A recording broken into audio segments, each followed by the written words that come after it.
Assalamualaikum warahmatullahi wabarakatuh. Nama saya Raden Abistana Febrian, TI 2017. Di sini saya akan menjelaskan tentang multicast. Sebelumnya, multicast adalah sebuah teknik di mana sebuah data dikirimkan melalui jaringan ke sekumpulan komputer yang tergabung ke dalam sebuah grup tertentu yang disebut sebagai multicast group dalam sekali kirim. Multicast merupakan sebuah cara pentransmisian data secara connectionless atau komunikasi dapat terjadi tanpa adanya negosiasi pembuatan koneksi, dan klien dapat menerima transmisi multicast dengan mencari di mana lokasinya, seperti halnya kita ketika membuka sebuah stasiun radio untuk mendengarkan siaran radio. Multicast sebenarnya merupakan mekanisme komunikasi one-to-many atau point-to-multipoint dan berbeda dengan cara transmisi unicast maupun broadcast. Sebuah multicast group memiliki sebuah alamat multicast, yaitu kelas D alamat IP versi 4, atau memang alamat multicast dalam alamat IP versi 6. Pada kelas D alamat versi 4, alamat yang direservasikan untuk sebuah multicast group adalah 224.0.0.0 hingga 239.255.255 dan .255. Multicast paling umum diterapkan pada multi-share IP yang biasanya dikerjakan dalam aplikasi protokol internet dan dari media streaming dan televisi protokol internet. IP-cast multicast routing. Apa itu IP multicast? IP multicast adalah metode mengirimkan data UDP kepada sejumlah penerima yang tertarik menerima data-data ini. IP multicast ini menggunakan teknik komunikasi one-to-many atau many-to-many. Pengirim hanya mengirimkan suatu data sekali saja untuk diterima banyak penerima. Pengirim tidak perlu tahu siapa penerima maupun jumlah penerimanya. Salah satu konsep penting dalam IP multicast ini adalah IP multicast group address. Pemancar atau sumber atau penerima mengirimkan informasi ke IP multicast group address. IP multicast group address kemudian meneruskan ke penerima yang berminat menerima informasi ini. Jadi, IP multicast group address ini merupakan penghubung antara pemancar dan penerima. Protokol yang digunakan untuk bergabung dengan grup ini adalah Internet Group Manager Protocol atau IGMP. Protokol yang terkait dengan IP multicast ini adalah protokol independent multicast atau PIM. Contoh yang menggunakan pendekatan multicast ini antara lain pembelajaran jarak jauh, pengiriman serentak informasi, saham, dan video konferensi.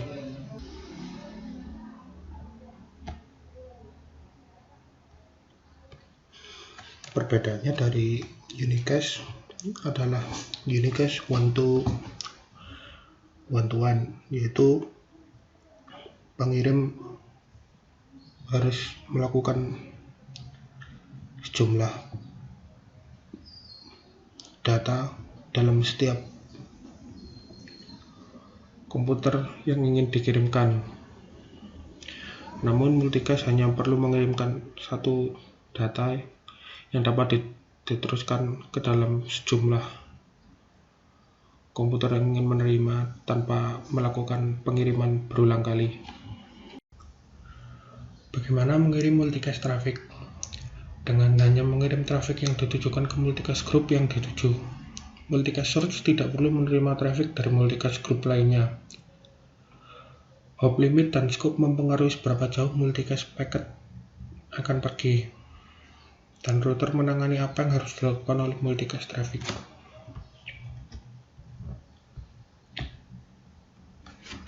Bagaimana cara menerima multicast traffic? Yang pertama adalah host meminta request untuk menerima traffic yang ditujukan ke multicast address yang dituju.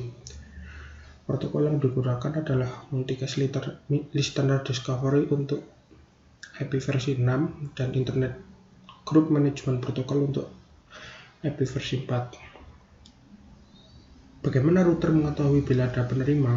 Yaitu melalui host membership query. Router meng-query local network untuk mengetahui grup mana yang memiliki anggota. Lalu ada host membership report. Host melaporkan setiap grup ke mana yang cocok dan melakukan broadcast ke net interface dari query mana yang menerima.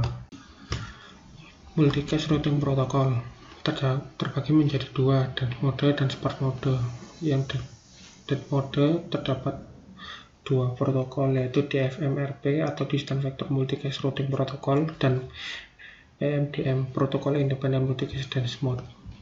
Yang kedua, sparse mode yang terdiri dari CBT atau Core Base Tree dan PIM-SM Protocol Independent Multicast Sparse Mode. DVMRP yaitu Float Perform Periodically. Float yaitu router mengirimkan paket ke semua interface. Prune yaitu dengan jelas menolak multicast traffic. DFMRP cocok dengan jaringan yang lebih banyak penerima daripada router. PIM Sparse Mode Multicast Routing Protocol menggunakan join and prune yang jelas. Penerima lebih sedikit dari router menggunakan routing protokol yang tersedia untuk membuat routing table. Default Multicast Routing Protocol.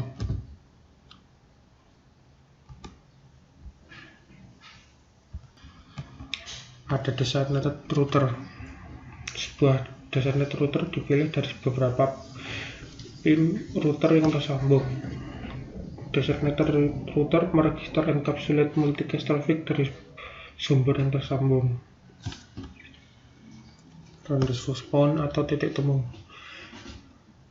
Setiap multicast router dalam jangkauan domain PIM harus dapat menggemparkan sebuah multicast group ke titik temu. PIM Bootstrap dan Rendezvous Point Discovery. Sebuah router mengumumkan router tersebut sebagai PSR kandidat. PSR dipilih dari prioritas kandidat. Rendezvous Point mengumumkan dirinya ke PSR. PSR memproses Rendezvous Point set dan float rendezvous point set ke PIM domain.